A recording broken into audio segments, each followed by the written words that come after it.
ETF index mutual funds నేర్చుకుని stock మార్కెట్లో రాణించాలనుకుంటున్నారా? వెంటనే ఈ నెంబర్కి కాల్ చేయండి. నేనంటే పిచ్చి మేడం మా పిల్లకి. మేమిద్దరం వచ్చేసినాం సార్. వచ్చి తిరుపతిలో పెళ్లి చేసుకున్నాము కొండ పైన. 2-3 ఏళ్ళు బాగానే ఉన్నాము. ఎందుకో మేడం కొద్ది రోజులుగా తన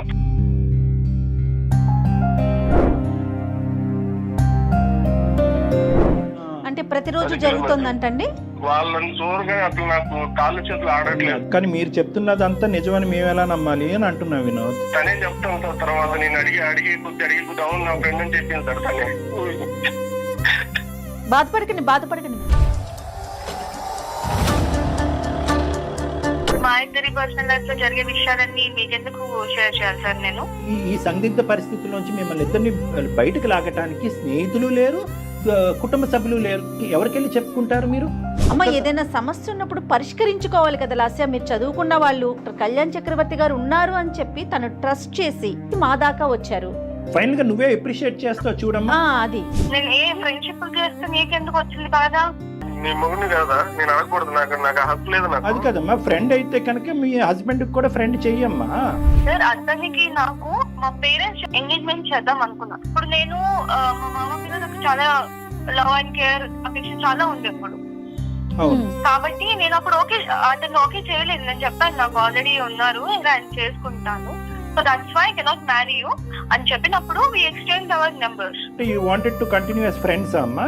సో వాట్ ఈస్ లైఫ్ అనేది నాకు దీనితో ఫ్రెండ్షిప్ వల్ల అర్థమైంది. అందుకని నాకు ఫ్రెండ్షిప్ ఇంపార్టెంట్ అయిపోయింది. మీ ఫ్రెండ్ కి మ్యారేజ్ అయిందా, పెళ్ళయిందా? అయింది. ఎస్. ఏంటమ్మా ఆవిడకి తెలుసా? బయటకి ఎంతో మంది ఎన్నో పర్సనల్ ఫ్రెండ్షిప్స్ పెట్టుకుంటారు, అన్ని చెప్పి పెట్టుకుంటారా పబ్లిక్ లో. నేను ఉన్నాను నీకోసం అన్ని వదులుకొని వచ్చినాను కదమ్మా. ఉన్నావు, ఏం చేసి పెట్టావు నాకు చెప్పు. ఏం చేసి పెట్టావు నాకు? ఏం కావాలమ్మా నీకు? ఏం కావాలి చెప్పు. నాకు కావాల్సిన లగ్జరీ లైఫ్ నాకు లేదు. ఈ సో కాల్డ్ స్వర్గం ఏదైతే నువ్వు అబ్బాయితో పాటు నువ్వు అనిపిస్తున్నావో ఇది ఎల్లకాలం నిలబడదు. ఎప్పుడు ఉంటామో ఎప్పుడు పోతామో తెలియదు కదా సార్. అందుకని last and final question Lasya, అన్ని వదులుకుని పద్ధతిగా జీవించేటటువంటి ఆలోచన నీకుందా? I don't have interest. You don't have interest in Vinod. Yes. So you have interest in that person. Yes. Vinod, ఇప్పటికైనా మీ ఇద్దరి మధ్యన పిల్ల జల్లా ఎవరు లేరు కాబట్టి ఇప్పటికైనా సంతోషంగా సుఖంగా గుడ్ బై చెప్పేసి ఆ అమ్మాయికి నీ జీవితం ఏంటి అన్నది నువ్వు బతుకు.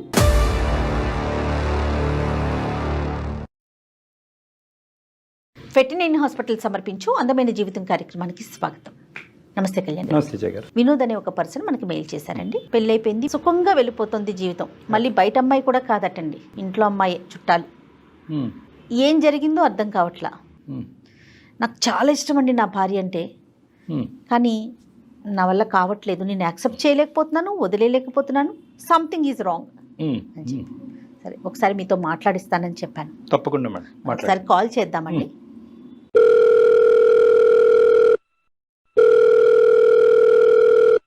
హలో, నమస్తే అండి, వినోద్ గారా?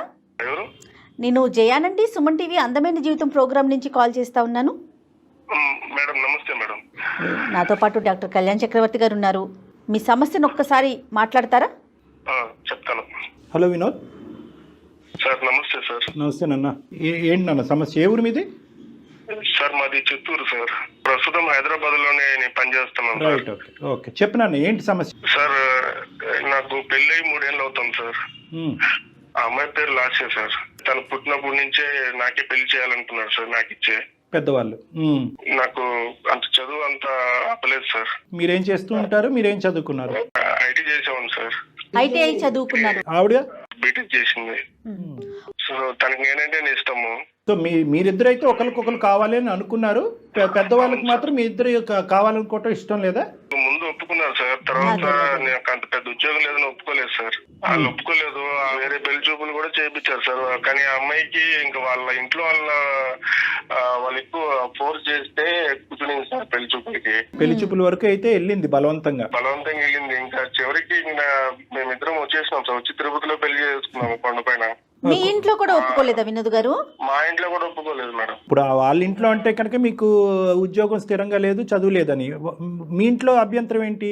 ఇప్పుడు మా మామయ్య ఉన్నాడు కదా, ఆయన అంత మాట్లాడుతుంటే మా అమ్మకి నచ్చలేదు. మా నాన్న లేరు. మా మామయ్య అట్లా మమ్మల్ని చాలా తక్కువ చేసి తీసి పారేసినట్టు మాట్లాడినాడు సార్. అదేలే అదేలే. అట్లా మాట్లాడితే ఇంకా మా అమ్మకి నచ్చలేదు. చిన్నప్పటి నుంచి ఆ పిల్ల అంటేనే నాకు మనసు. లాస్యా కూడా అంతేనండి? నేనంటే పిచ్చి మేడం మా పిల్లకి. పెళ్లి చేసుకుని ఇంకా నా ఫ్రెండ్ కూడా హైదరాబాద్ లో జాబ్ చేస్తున్నాడు మేడం. వాడిని అడిగాను అక్కడ ఏదైనా ఉంటే ఉద్యోగం చూడటం వస్తాను అనేసి. నాకు ఆల్రెడీ మెకానిక్ చేస్తుంటా ఇక్కడ. ఇంకా హైదరాబాద్ కి వచ్చి ఇక్కడ 3 years అయింది మేడం, 3 ఏళ్ళు అవుతుంది. లాస్యా ఏం చేస్తుంది? తనకి ఏమి పని చెప్పట్లేదు సార్. నేను ఇంట్లోనే ఉంచాను. పిల్లలు లేరుగా? మాకున్న పరిస్థితుల్లో ఇప్పుడు పిల్లలు వద్దనుకున్నాం సార్. ఇప్పుడు అంత స్తోమత లేదు కదా సార్. కాదు, పిల్లలు వద్దు అనుకున్నారు కానీ ఉద్యోగం చేయడానికి ఏంటి అమ్మాయి హైదరాబాద్ సిటీలో? తనకి ఇష్టం లేదా ఏంటి? నాకు ఇష్టం లేదు మేడం. చిన్నప్పటి నుంచి అంత బాగా చూసుకున్నాను. ఎందుకు తనని బయటకు పంపించాలి, ఎందుకు ఉద్యోగం చేయించాలి? తను మీ ఉద్దేశంతో ఏకీభవిస్తుంది అంటే ఓకే నేను ఇంట్లో కంఫర్ట్ గా ఉన్నాను అంటదా, లేకపోతే ఎట్లా ఉంది తన మెంటాలిటీ ఏంటి? తను బాగానే ఉండింది మేడం. 2-3 ఏళ్ళు బాగానే ఉన్నాము. ఎందుకో మేడం కొద్ది రోజులుగా తన ప్రవర్తన నాకు అర్థం కావట్లేదు మేడం. నాకు ఏడుపు వస్తుంది. అయ్యో. పెద్దలతో కాంటాక్ట్ ఉందా? లేదు సార్. కాంటాక్ట్స్ తగ్గిపోయినాయి. నాన్నతోనూ లేదు, మా అమ్మతోనూ లేదు సార్. సో కాంటాక్ట్స్ తగ్గిపోయినాయి అంటే అంత ఇష్టపడి వచ్చినటువంటి ఆడపిల్లకి ఈ రోజు నువ్వంటే ఇష్టం లేకుండా ఉండటం అంటే? ఈ మధ్య గత 3-4 నెలల నుంచి నా దగ్గరికి కూడా రావట్లేదు. పిలిస్తే పలకదు, మాట్లాడిస్తే మాట్లాడదు. ఏదో పరవాన్ని చూసినట్టు చూస్తాను సార్. నన్ను రూమ్ లో కూడా రానివ్వట్లేదు సార్. తలుపేసేస్తుంది. నేను హాల్లోనే పడుకుంటున్నాను సార్. 10 రోజుల నుంచి చూస్తున్నాను మేడం. తన ఒంటి మీద బంగారు చూస్తున్నాను. ఫోన్లు కొత్త చూస్తున్నాను. ఓ ఫోన్లు, బంగారం కూడా? బంగారం కూడా సార్. మీరు అడిగారా అమ్మాయిని ఎక్కడవి ఏంటని? అడిగినాను మేడం. అడిగితే ఇది అమ్మ వాళ్ళు తీసిచ్చినారు, నీకు కూడా తీసిస్తా అన్నారు. నేనే ఇంటికి రమ్మంటే రానన్నారు. ఏదో చెప్తాను మేడం సంబంధం లేకుండా. పోలండి, తల్లిదండ్రులు మళ్ళీ ఆ అమ్మాయిని స్వీకరించారన్నమాట అనుకోవాలి కదా. నాకు లేదు సార్. నేను ఒకసారి ఇంటికి వెళ్ళాను సార్. మా మామయ్య వాళ్ళ ఇంటికి వెళ్తే వాళ్ళు నన్ను అక్కడే అవమానించారు. ఇంట్లో కూడా రానివ్వలేదు. మేము ఇప్పుడు వచ్చాము, అంత అబద్ధాలు చెప్పి మళ్ళీ మా ఇంటికి వస్తావు నువ్వు, పోరా బయటికి అన్నారు సార్. ఈ అమ్మాయికి మరి వాళ్ళ అమ్మ వాళ్ళు ఇవ్వలేదండి? అదే మేడం నాకు అర్థం కాలేదు మేడం. అదే తను అడిగితే ఇది తనేమంటుంది, ఇది అమ్మ వాళ్ళు ఇచ్చినారు అంటుంది. వాళ్ళ ఇంట్లో ఏమో మేము తీసిలేదు అంటారు. ఈ సాగు పెట్టుకుని మళ్ళీ మా ఇంటికి వస్తావా, పోరా బయటికి అని వాళ్ళు నన్ను గెంటేసినారు సార్. సరే, ఇచ్చిన వాళ్ళు అయితే ఇచ్చామని చెప్పడంలో వాళ్ళు ఎందుకు సంకోచిస్తారు కానీ. అంతే కదా సార్. అదే నాకు అనుమానం ఇచ్చి గట్టిగా అడిగినాను సార్ ఆ పిల్లని. అడిగితే ఏం చెప్పట్లేదు. కానీ తన ఫోన్ లో ఒక లవ్ సింబల్ వేసి ఒక ఫోన్ నెంబర్ ఉండే సార్. ఫోన్లు ఇవ్వటం ఆ అమ్మాయి చేతుల్లో కనిపించింది. తల్లిదండ్రులను ప్రశ్నించేటప్పటికి తల్లిదండ్రులు మేము ఇవ్వలేదు, నువ్వు వెళ్ళిపోరా, నువ్వు మా ఇంట్లో అడుగు పెట్టడానికి లేదని మిమ్మల్ని సాగరంపారు. ఇది కాకుండా మీకు వేరే అనుమానాలు ఏమైనా ఉన్నాయా? సార్ నేను ఎన్నిసార్లు మెకానిక్ షాప్ నుంచి చేస్తూనే ఉంటాను సార్. చాలా చేసినా సరే బిజీ వస్తూనే ఉంటాను సార్. ముందన్నా ఫోన్ నాకు చేసేది సార్ తనకి. ఇప్పుడు చేయట్లా. ఎప్పుడు చాటింగ్ లో ఉంటది. నేను వచ్చినా సరే ఓకే కొంచెం చాట్ చేసుకుంటూ తనలో నవ్వుకుంటా ఉంటది. ఈ ఫోన్ బిజీ చాటింగ్ ఇంతకు ముందు ఉండేది కాదు 3 నెలల క్రితం?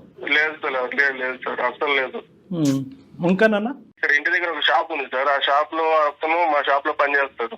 వాళ్ళు చెప్తున్నారు సార్ మీ వైఫ్ ని ఎవరో కార్ లో తీసుకుని వెళ్తున్నారు అది ఇది అని చెప్పి నమ్మలేదు సార్. ముందు నాకు ఇదంతా చూస్తే అనుమానం వచ్చింది. నేను షాప్ కి వెళ్ళిన వెంటనే వెళ్తుందంట సార్ బయటికి. నేను షాప్ నుంచి వచ్చేసరికి వచ్చేస్తుందంట మళ్ళీ ఇంటికి. అంటే ప్రతిరోజు జరుగుతుందంటండి? రోజు వెళ్తుందంట మేడం. వాళ్ళు కనిపించినప్పుడు చెప్తున్నారు మేడం నాకు. సరే, ఈ 3 కలిపితే నీకు అనుమానం వస్తుంది. అనుమానం వచ్చి నేను కూడా వెళ్ళాను సార్. ఒకసారి ఇంటికి వెళ్తే నా ముందు ఒకసారి కార్లో వెళ్ళింది. నీ కళ్ళతో కూడా చూసావు? వెనకాల వెళ్తే షాపింగ్ వెళ్తాంది, సినిమాకి వెళ్తాంది. నాకు తట్టుకోలేకపోతున్నాను సార్ నేను. ఎవరు ఆ పక్కన ఉన్నవాడు? ఎవరు అతను? ఎవరో తెలియదు సార్ నాకు కూడా. చివరికి అడిగేసినాను సార్ మనసు చంపుకొని ఏదైతే అయింది అని చెప్పుకొని అడిగితే నీకు తెలియదు, నువ్వు అనుమానిస్తున్నావు అని చెప్పి తిరిగి నన్నే అంటాను సార్. నీదే అనుమానం అంటుందా? నేను నా కల్లారా నేను చూసాను అంటుంటే కూడా నమ్మట్లేదు సార్. లేదు నువ్వు ఎవరినో చూసినావు, నేను ఒక్కటే వెళ్ళాను, ఎవరితో వెళ్ళలేదు అని నాతో వాగ్వాదాలు పెడతాను సార్. ఆ స్మార్ట్ ఫోన్లు ఏవో ఉన్నాయి కదా, ఒక 2-3 ఫోటోలు వీడియోలు తీయలేకపోయావు? కార్ నెంబరు మాల్లో అక్కడ తిరుగుతున్నప్పుడు సార్. వాళ్ళని చూడగా అసలు నాకు కాళ్ళు చేతులు ఆడట్లేదు సార్. ఆ టైంలో నేను పెట్టుకుంటాను సార్. కానీ మీరు చెప్తున్నదంతా నిజమని మేము ఎలా నమ్మాలి అని అంటున్నా వినోద్. తనే చెప్తాను సార్. తర్వాత నేను అడిగే కొద్ది అవును నా ఫ్రెండ్ అని చెప్పింది సార్. తనే ఒప్పుకుంది. ఫ్రెండ్ అందా? ఒప్పుకుంది. నేను చాలా రోజులుగా అడిగితే అవును అని చెప్పి నాకే చెప్పేసరికి నేను ఇంకేం చేయాలో అర్థం కావట్లేదు సార్. ఇట్లా మా అమ్మ వాళ్ళ దగ్గరికి పోలేను, ఇట్లా వాళ్ళ అమ్మ నాన్నని అడగలేను. ఫ్రెండ్ అయితే దానికంటూ ఒక లిమిటేషన్ లేదా ఒక గీత ఉంటుంది కదా. కానీ నువ్వు లేనప్పుడు ప్రత్యేకించి ఎందుకు వెళ్ళాలి? నీకు తెలియకుండా సీక్రెట్గా ఈ కథను ఎందుకు నడిపించాలి? దాన్ని ఫ్రెండ్షిప్ అని ఎలా అంటాం మనం? నేను అది ఆ మాట అంటే నువ్వు అనుమానిస్తున్నావు, నేను అటువంటి తప్పు చేసే అమ్మాయిని కాదు. ఫ్రెండ్షిప్ కి మించి ఏం పెద్ద వాళ్ళిద్దరి మధ్యన జరగలేదు అని అందా ఆ అబ్బాయికి తనకి? అంటుంది సార్, అంటుంది. కానీ ఇప్పుడు నాకుంటది కదా సార్, నా భయాలు నాకుంటది కదా సార్. నాకేట దూరం ఓకే, నీకు దూరం అయిపోద్దని ఇన్సెక్యూరిటీ ఉంటుంది. ఈ అబ్బాయి ఎవరు? తను ఎవరో నాకు కూడా తెలియదు. అడిగితే నీకు నా మీద నమ్మకం లేదా అని చెప్పి నన్నే. అయ్యో, బాధపడకండి వినోద్. లేదులే వినోద్, అడుగుదాం, మన ప్రయత్నం మనం చేద్దాం, మాట్లాడదాం. కళ్యాణ్ గారు, అమ్మాయితో మాట్లాడితే తన ఉద్దేశం ఏంటి, తినే తప్పుగా అర్థం చేసుకుంటున్నాడా లేదా ఏం జరుగుతోంది అనేది మనం తెలుసుకోవచ్చు. మీరు అన్నట్లుగా వినోద్, మీరైతే దేనికైనా సిద్ధంగా ఉండండి. నువ్వే కలుపు ఫోన్. చూద్దాం సార్, మీరు అమ్మాయితో మాట్లాడితే మీకు ఒక ఐడియా ఫామ్ అవుతుంది కదా. హలో హలో, తిన్నావా? ఇందాకే చేసావు, మళ్ళీ ఎందుకు చేస్తున్నావు? ఎందుకంత కోపం నా మీద? నేనేం అడిగినా నిన్ను? పదే ఎందుకు కాల్ చేస్తున్నావు అంటున్నాను. మీ కోపడకమ్మే, నేను చెప్పేది నువ్వు ఎందుకు ఇన్ని రోజుల నుంచి తేడాగా ప్రవర్తిస్తున్నావు? నీకేమైనా అనుమానంగా నేను అనుమానిస్తున్నాను? నేను చెప్పు. ఇన్నిసార్లు కాల్ చేసి సన్మానించడం అని అంటారు కదా, ఏంటి నా మీద ఏంటి డౌట్ నీకు ఇన్నిసార్లు కాల్ చేయడానికి? మరి ఎప్పుడు చేసినా బిజీ వస్తానే ఉంటుంది. ఇందుకు ముందన్నా నువ్వు నాకు వెనక్కి చేసేదాన్ని, ఇప్పుడు అది కూడా చేయట్లేదు కదా నువ్వు. నాకు బిజీ ఉంటే ఎవరు కాల్ తీయరు. నీకు నాతో మాట్లాడే ఇష్టం లేదు, నాకు అర్థమైపోయింది.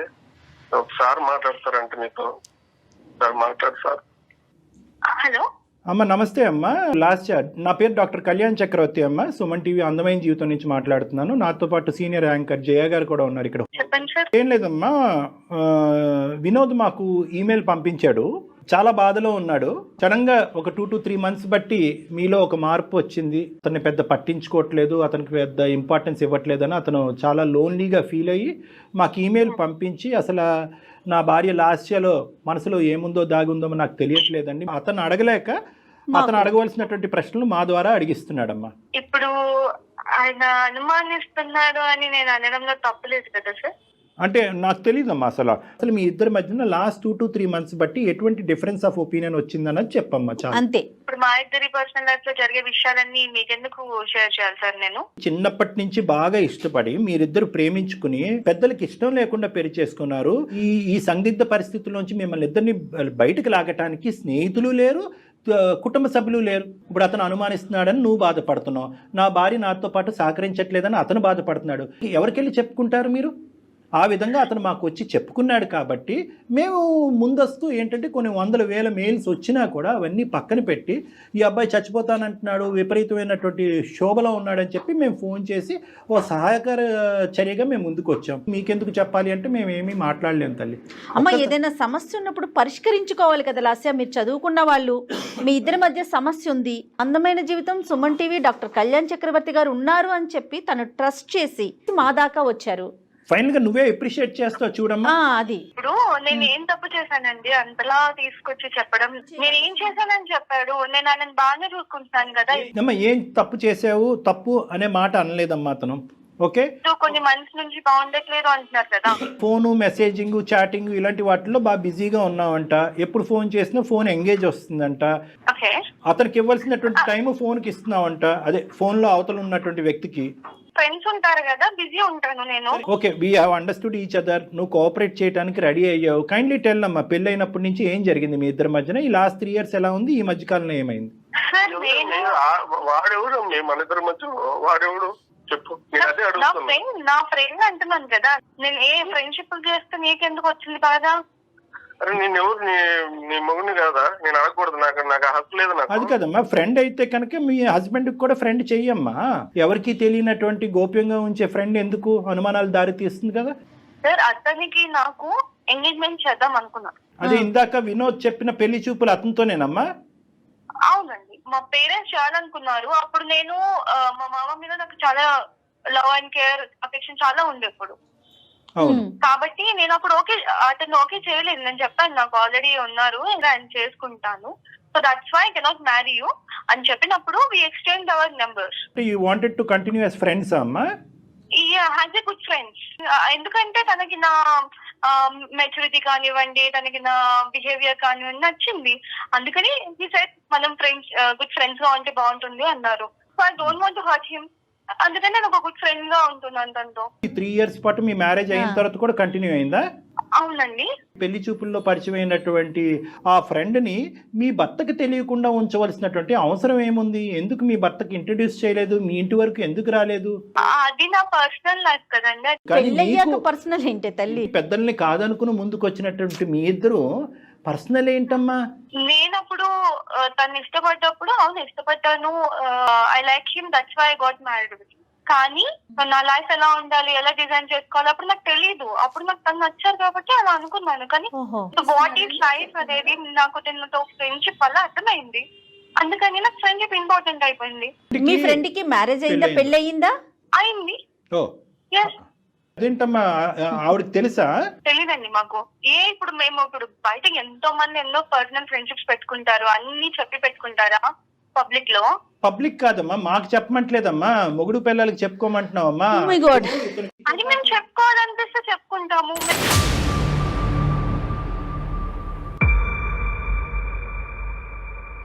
తను ఇక్కడే హైదరాబాద్ లోనే ఉంటారు కాబట్టి నాకు తనతో ఇంకా క్లోజ్నెస్, నాకు తన బిహేవియర్, తన way of living, life style అంతా నచ్చింది. ఇప్పుడు అవన్నీ మాకు తెలుస్తున్నాయమ్మా. ఇప్పుడు అతని స్థానం ఏంటి, నీ భర్త అయ్యే స్థానం ఏంటమ్మా? What is the problem with him?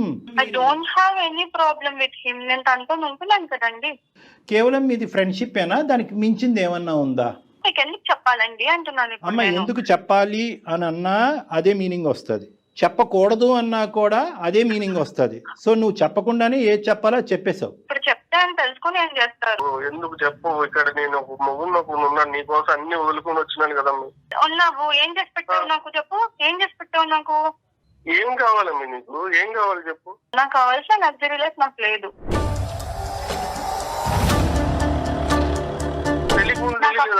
నాకు తెలియదు, అప్పుడు నాకు తెలియదు. ఇల్లు వచ్చేటప్పుడు నాకు తెలియదు, ఇప్పుడు తెలుస్తుంది, నాకు గుర్తు వచ్చింది. సో అందుకని నా లైఫ్ ని నేను ఎంజాయ్ చేస్తున్నా. ఏం మాట్లాడాలమ్మా నీతో? నువ్వు కావలసినటువంటి వ్యక్తి గురించి ఫైట్ చేసేసి తిరుపతి కొండ మీదకి వెళ్ళి పెళ్లి చేసుకుని ఈరోజు 3 సంవత్సరాల పాటు ఇరువైపుల కుటుంబాలను వదిలేసి ఇక్కడికి వచ్చి ఉన్నావంటే కనుక ఎంత మెంటల్ స్ట్రెంగ్త్ ఉండాలి మీకు, ఎంత ఇమోషనల్ మెచ్యూరిటీ ఉండాలి అని అనుకున్నాం. కానీ ఇక్కడ కాంట్రాస్టింగ్గా ఒక డిఫరెంట్ పిక్చర్ కనిపిస్తుందమ్మా, ఆపోజిట్ పిక్చర్ కనిపిస్తుంది మాకు. నీలో మెచ్యూరిటీ కాదు కదా, చాలా దిగువ స్థాయి ఇమ్మెచ్యూరిటీ ఉంది, తేలికతనం ఉంది, పెళ్ళి అనేటటువంటి దానికి సంబంధించిన విలువలు తెలియనటువంటి మనస్తత్వం ఉంది, ప్రేమ అంటే అర్థం పర్థం లేదు అన్నట్టు అనిపిస్తుంది. కేవలం ఒక సిటీకి రాగానే నువ్వు రెక్కలు వచ్చినటువంటి పక్షిలాగా లగ్జరీస్ అనుకుంటూ ఫస్ట్ టైం నీ జీవితంలో అతను మెకానిక్గా చిరిగిపోయినటువంటి చొక్కా నీకు ఇప్పుడు కనిపిస్తుంది. నీ ఇంట్లో ఉండేటటువంటి కంఫర్ట్స్ లేవు అన్నట్టు నీకు అనిపిస్తున్నదని అనిపిస్తుందమ్మా. ఫస్ట్ ఆఫ్ ఆల్ ఒక్క పాయింట్ నాకు చెప్పు, మీ తల్లిదండ్రులు నిన్ను వెనక్కి ఆ ఇంటికి రానివ్వట్లేదు, ఏమాత్రమన్నా నీకు బాధ ఉందమ్మా? లేదండి, నాకెందుకు బాధ వాళ్ళ లేదు. దగ్గర ఉన్నప్పుడు అక్కడేం వాళ్ళు ఫ్రీడమ్ ఇవ్వలేదు. ఇప్పుడు నీకు ఫ్రీడమ్ కావాలి అంటే ఏం కావాలమ్మా? అంటే వినోద్ నీ చేత ఉద్యోగం చేయనివ్వలేదనా నీ బాధ? అసలు ఫ్రీడమ్ అంటే ఏంటి మీ ఉద్దేశంలో? నా లైఫ్ లో నేను ఎలా ఉండాలనుకుంటున్నాను, నా లగ్జరీస్ నేను ఎలా మెయింటైన్ చేయాలనుకుంటున్నాను అలా. నీ లైఫ్ లో నీ లగ్జరీ, నీ లైఫ్ అంటే ఒక పెళ్ళైన ఆడపిల్ల ఇంకొక మగాడితో తిరగటం అమ్మా లగ్జరీ అంటే. అందరూ అలాగే ఉంటున్నారు మేడం. అందరి సంగతి నీకెందుకమ్మా, సమస్య నీ దాకా వచ్చింది. మాట అనే హక్కు లేదు.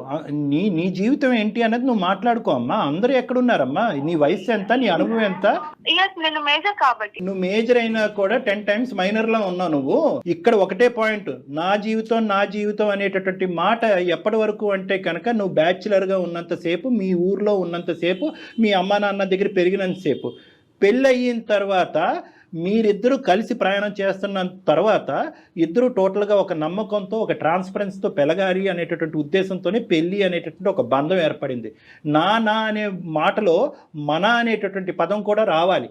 నీ భర్తకు తెలియకుండా ఇలా ఈ విధంగా నువ్వు ప్రవర్తించడం అనేటటువంటిది నీకు ఇష్టమేమో కానీ but you are bound to answer to him.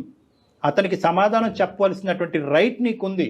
ఎందుకంటే నువ్వెంతైతే నమ్ముకుని అతను నమ్ముకుని పారిపోయి వచ్చేసావో అతను కూడా నిన్ను నమ్ముకుని వచ్చేసాడు. నీ తల్లిదండ్రులు ఫస్ట్ నిన్ను ఆపారు.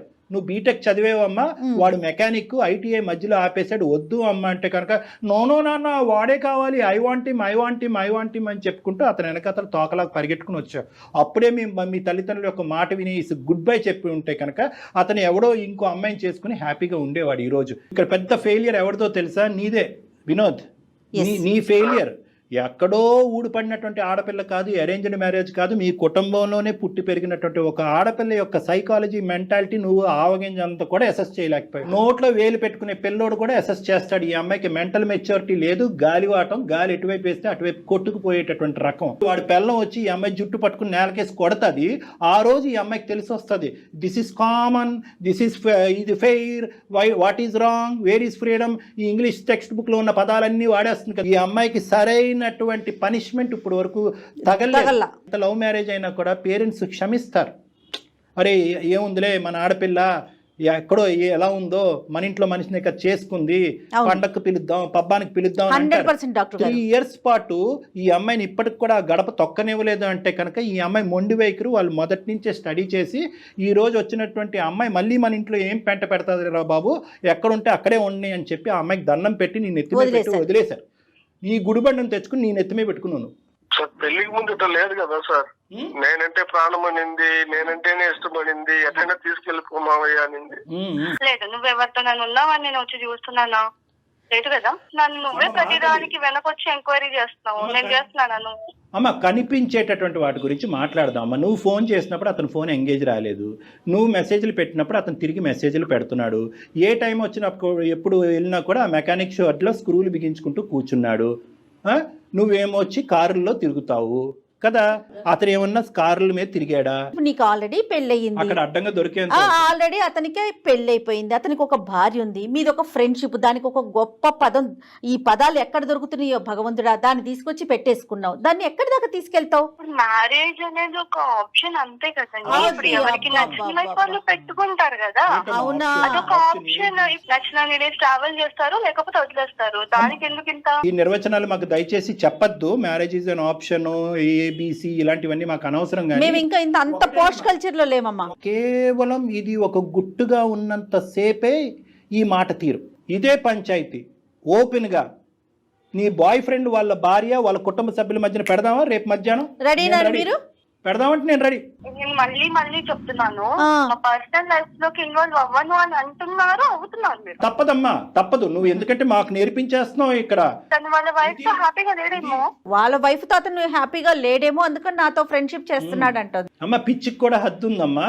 అమ్మ నువ్వు మాట్లాడేటటువంటి అన్ని పిచ్చి మాటలు, ఇమ్మెచ్యూరిటీతో కూడినటువంటి మాటలు. మరి వాళ్ళ వైఫ్ మరి తిని ఎక్కడికి వెళ్తున్నాడు, ఏం చేస్తున్నాడు అవన్నీ ఎందుకు చూడట్లేదు కదా. ఇప్పుడు ఏం చూస్తున్నారు కదా, అబ్జర్వ్ చేస్తున్నారు. ఆవిడ అబ్జర్వ్ చేసుకోవట్లేదు కదా. ఇలాంటి వాటికని మేము సమాధానాలు చెప్పము, ఎందుకంటే కనుక ఆ అమ్మాయి నమ్మకంతో ఉంది కాబట్టి ప్రశ్నించట్లేదు. డాక్టర్ గారు అసలు ఈ అమ్మాయితో కంటిన్యూ చేయటమే తప్పండి. ఇప్పుడు మాట్లాడిన ఇంతసేపులో ఎక్కడైనా అనిపిస్తోందా ఈ అమ్మాయిలో మనం మార్పు తీసుకురావచ్చు, మీరు కూర్చొని మాట్లాడితే అనే థాట్ మీకు వస్తుందండి? చెప్పండి. ఎందుకంటే నేను చివరి వరకు వదలనమ్మా, కాబట్టి నా నమ్మకం నాది కాబట్టి ఒక్క ప్రయత్నం చేస్తున్నాను. దయచేసి వినమ్మా. Life is a very big ocean అమ్మా. ఈరోజు నువ్వు నిలబడినటువంటి ఎక్కడైతే నువ్వు నిలబడ్డావో, ఏవైతే ఆలోచిస్తున్నావో, ఏవైతే అనుభవిస్తున్నావో ఇవన్నీ కూడా ఊహాజనకం. మనకి ఏదన్నా శిక్ష పడేటటువంటి పరిస్థితి వచ్చేంత వరకు ఇవి నిలబడతాయి. నువ్వు ఇంకా ఊహించుకోవట్లేదు. నీలో ఉన్నటువంటి ప్రధానమైనటువంటి లోపం ఏంటంటే పరిణామాల గురించి ఆలోచించట్లేదు తల్లి. నువ్వు నాకు నీ మీద కోపం రావట్లేదు, జాలేస్తుంది. మీ ఆయన్ని చూస్తే ఇంకా జాలేస్తుంది. ఈ కొత్తగా కనిపించినటువంటి వ్యక్తి నీకు దేవుళ్ళలా కనిపిస్తున్నాడు, ఎల్లకాలం నిలిచిపోతుంది అని అనుకుంటున్నావు. ఈ స్వర్గం ఎల్లకాలం నిలవదు అని ఒక్క మాట చెప్పాలి అని అనుకుంటున్నాను. మనకు ఈ సోకాల్డ్ స్వర్గం ఏదైతే నువ్వు అబ్బాయితో పాటు నువ్వు అనిపిస్తున్నావో ఇది ఎల్లకాలం నిలబడదు. ఆ అమ్మాయికి తెలిసి వస్తే కనుక మీ ఇద్దరిని రోడ్డుకి ఈడ్చేటటువంటి పరిస్థితి వస్తుంది. ఇప్పటికి కూడా భగవంతుడు నీకు ఒక అవకాశం ఇచ్చాడు అందమైన జీవితం ద్వారా. ఎప్పుడు ఉంటామో ఎప్పుడు పోతామో తెలియదు కదా సార్, అందుకని చెప్పు. నా మాట ఒక్కసారి వినమ్మా. ఇప్పుడు నాకంటూ ఎవరు లేరు, నువ్వు తప్ప. నీకంటూ ఎవరు లేరు, నేను తప్ప. ఇప్పుడు ఒక పెద్దవాళ్ళ పొజిషన్ లో వీళ్ళు సారు మేడం ఒకసారి చెప్తున్నారు. నీకు చివరిగా చెప్తున్నానమ్మా, ఇది ఇంకా నీ ఇష్టం. ఇంకా నేను చెప్పడం అయితే చెప్పినా నీకు, నేను చాలా పోరాడా నీతో. భరించాను. నేను ఎంతగాని భరించగలనమ్మా. నేను కూడా ఇంకా నాతోడు కూడా కాదమ్మా, నీ ఇష్టం. ఇంకా నేను అనుకున్న లైఫ్ తీసుకొచ్చి ఇవ్వగలవా? ఇప్పుడు మనకున్న పరిస్థితులకి నువ్వు కోరుకునేటివన్నీ రావు కదమ్మా. అమ్మా ఇది నువ్వు కోరుకుని వచ్చిందమ్మా, ఇదేం బలంతో పెళ్లి కాదు. చెప్పాను కదా సార్, నేను తనతో ఉంది, నా ఫ్రీడమ్ నాకు కావాలని ఉండాలి అంతే. తనకి ఇంట్లో చేసి పెట్టాల్సిన చేసి అమ్మా పెడుతున్నాను. That's it. ఒకటి తల్లి, నా వంతు ప్రయత్నం నేను చేశా. ఎంతకాలం ఈ ప్రయాణం కొనసాగుతుందో, ఎన్ని తన్నులు తింటారో, ఎంత అవమానం పడతారో అనేది కాలమే నిర్ణయిస్తుంది. అందుగురించే బీటెక్ చదివినటువంటి అమ్మాయి ఇంట్లో పనిపాటు ఏమీ లేకుండా ఇంట్లో ఎందుకు కూర్చోపెట్టావంటే సుఖపడాలి సార్, సుఖపడాలి సార్, నన్ను నమ్ముకుని వచ్చింది సార్, సుఖపడాలి సార్ అంటాడు. ఇప్పుడేమో వచ్చి ఇంట్లో కూర్చొని చేసే పంచాయతీ ఇది. ఈ అమ్మాయి నువ్వు జీర్ణించుకోలేనట్టు స్వేచ్ఛ ఇచ్చావు, దాన్ని నువ్వు అడ్వాంటేజ్ తీసేసుకున్నావు. ఈరోజు నీకు చెప్పేటటువంటి అవకాశం లేదు అని నేను అనుకుంటున్నాను. అయినా కానీ తల్లిదండ్రులు లాంటి వాళ్ళం ప్లీజ్ ఆలోచించమ్మా. ఇదన్నా అనుకో, అక్కడ మనస్సాక్షి అనేది ఒకటి ఉంటుంది వినోద్కి. అది అంటది, ఒరే ఏంద్ర బాబు పైపైన కడిగి ఇచ్చేస్తున్నారు ఈ ఇస్త్రీ, ఎంగిలి విస్తరిని, మళ్ళీ అందులోనే నిన్ను భోజనం చేయమంటారు, వద్దురా బాబా. అతని మనస్సాక్షి అతన్ని అంటది. కాబట్టి నీలాంటి వ్యక్తితో అనుక్షణం ఇలా కాపాడుకుంటూ ఫోన్లు చేస్తూ ఈ మెకానిక్ షెడ్లో ఉన్నంతసేపు ఇక్కడ ఇంట్లో ఏం చేస్తున్నావు అని అనుకుని అతను బ్రతకటం వ్యర్థం. వినోద్ ఏం చేద్దాం చెప్పండి. వినోద్ మీ ఒపీనియన్ చెప్పండి. మేడం నేను చెప్పాల్సినంత చెప్పాను మేడం తనకి. ఆ అమ్మాయి ఒప్పుకుంటే నేను ఇప్పుడు కూడా సిద్ధమే మేడం. కానీ తను ముందులానే ఉంటానంటే నేను కూడా ఎలా ఉండగలుగుతాను madam? Last and final question Lasya, అన్నీ వదులుకుని పద్ధతిగా జీవించేటటువంటి ఆలోచన నీకుందా? ఈ పిచ్చి పిచ్చి పనులన్నీ ఆపేసి అప్పుడే వినోద్ నీతో ప్రయాణం చేస్తాడు, లేదంటే గుడ్ బై అంటానికి రెడీగా ఉన్నాడు. ఏమంటావు? I don't have interest. You don't have interest in this marriage or that person? With Vinod. You don't have interest in Vinod, Yes. So you have interest in that person. Yes. మీ ఇద్దరి మధ్యన ఒక పనికిరాని ఒక అక్రమ సంబంధం డెవలప్ అయ్యింది. పెళ్లి చూపులు కాస్త ఒక అక్రమ సంబంధం కింద బ్యాక్గ్రౌండ్లో కంటిన్యూ అయింది. ఇది మాట్లాడకుండా ఏవేవో మాట్లాడుతున్నావు ఏంటి నువ్వు? మీకు మేము చేతులు జోడించి బతిమాలాలా? అమ్మ తల్లిదండ్రులు లాంటి వాళ్ళు మారమ్మా, నీకు పరువు పోతుందమ్మా, కుటుంబం రోడ్డు మీకు వస్తుందమ్మా అని చెప్పి నిన్ను బతిమాలాలా? ప్రయత్నాడమని నేను చెప్పట్లేదు. వద్దమ్మా, నీకు ఇవ్వాల్సినటువంటి టైం చాలా ఇచ్చాము.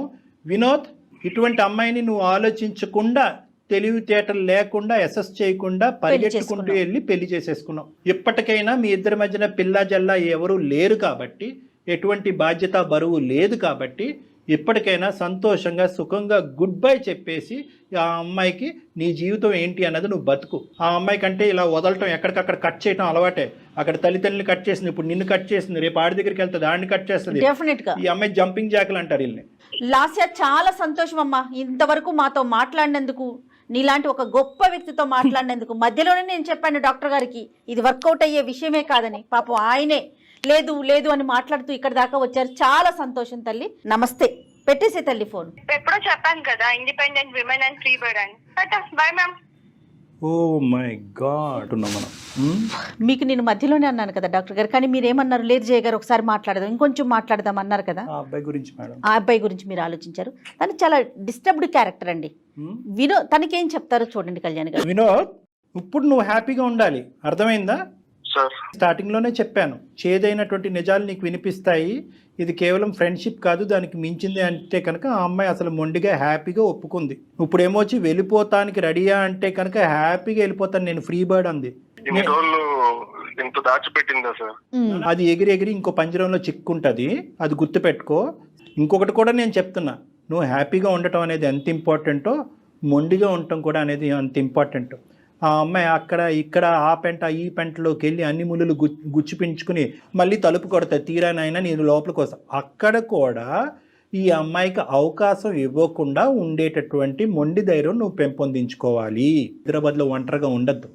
ఏం చేసుకున్నా కూడా నీ కుటుంబంతో పాటు నువ్వు హ్యాపీగా ఉండొచ్చు. ఆ ఇరువైపుల కుటుంబాలకి మొత్తం కథంతా చెప్పు. మళ్ళీ ఏ మొక్కం పెట్టుకుని వెళ్తాం సార్ ఇంటికి? ఏం తప్పు చేసావని నాన్న? నువ్వేం చేయలేదు. నువ్వేం తప్పు చేసావు? నచ్చినటువంటి అమ్మాయితో ప్రయాణం మొదలు పెట్టాలని ముందుకు వచ్చావు.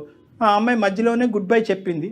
నీకు ఈ టైంలో ప్రధానంగా కావాల్సింది ఒక సపోర్ట్ కావాలి, ఒక ఇమోషనల్ సపోర్ట్ కావాలి. నా అనేటటువంటి ప్రేమించేటటువంటి వాళ్ళు కావాలంటే మీ తల్లిదండ్రులతో కానీ మీ ఫ్యామిలీ మెంబర్స్తో కానీ డాక్టర్ గారు మాట్లాడతారు. మీకు అలాంటి ఇబ్బంది ఏదైనా ఉందంటే ఒక్కసారి కౌన్సిలింగ్ కూర్చుందాం. అలా కూర్చుందాం. ప్లస్ మీరు లీగల్ అడ్వైస్ కూడా తీసుకోవాలి.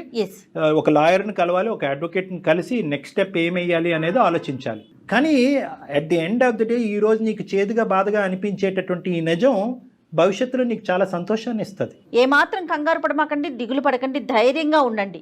ఒక్కసారిగా ఆ, కొద్దిగా కష్టంగా ఉంది సార్, కానీ నేను స్ట్రాంగ్ అవుతాం. ఓకే నాన్న. మోరల్ సపోర్ట్ కి డెఫినెట్ గా మేము ఉంటాం ఎప్పుడు కూడా. Okay, thanks madam. రైట్ నాన్న, Right. Right, thank you. తను యాక్సెప్ట్ చేయలేకపోతున్నాడు అంతే. ఆబ్వియస్లీ మేడం, కొద్ది గొప్ప ఆ అమ్మాయి కౌన్సిల్ చేయడానికి ట్రై చేసింది ఎందుకు అంటే కనుక ఆ అమ్మాయి భవిష్యత్తు గురించి కాదు, ఈ అబ్బాయి భవిష్యత్తు అంతే కదా డాక్టర్ గారు. ఇప్పుడు ఇలాంటి వాళ్ళ జీవితాలు ఇక అలా కంటిన్యూ అవటమేనంటారు, ఎక్కడైనా వెనక్కి వస్తారా? నేను చెప్పాను కదా మేడం ఇందాక, పరిణామాలు ఆలోచించకుండా ముందుకు వెళ్ళిపోయేటటువంటి వాళ్ళు శిక్ష పడినప్పుడు రియలైజ్ అయ్యి మళ్ళీ వెంటనే వచ్చేస్తారు. అప్పుడు పడుతుంది అమ్మాయికి, తొందరలో పడుతుంది. ఫస్ట్ తలుపు తట్టేది ఈ అబ్బాయిని. మళ్ళీ అదే పీక్ స్టేజ్కి వెళ్ళిపోతారు కదండి. ఖచ్చితంగా ఆ అమ్మాయి వస్తుంది, వెనక్కి వస్తుంది, ఒక బాధతో వస్తుంది, దుఃఖంతో వస్తుంది. నువ్వు తప్ప నేను ఎవరు లేరు నా జీవితంలో లేదు. ఎందుకంటే ఈ అబ్బాయికి ప్రస్తుతం ఇప్పుడున్న పరిస్థితుల్లో ఆ అమ్మాయికి గుడ్ బై చెప్పరా బాబు అని చెప్పడం చాలా ఈజీ. ఆ అమ్మాయి మళ్ళీ వెనక్కి వస్తే కనుక ఆ అమ్మాయిని యాక్సెప్ట్ చేయొద్దురా బాబు అని చెప్పడం చాలా కష్టం. వెల్కమ్ చెయ్యొద్దని చెప్పలేం మనం. ఎందుకంటే ఆ అబ్బాయి చాలా బలంగా అతని మనసులో తనకు స్థానాన్ని ఇచ్చాడు. రైట్, చూద్దాం ఎటువంటి పరిణామాలకు దారితీస్తుంది. రైట్ అండి, నమస్తే.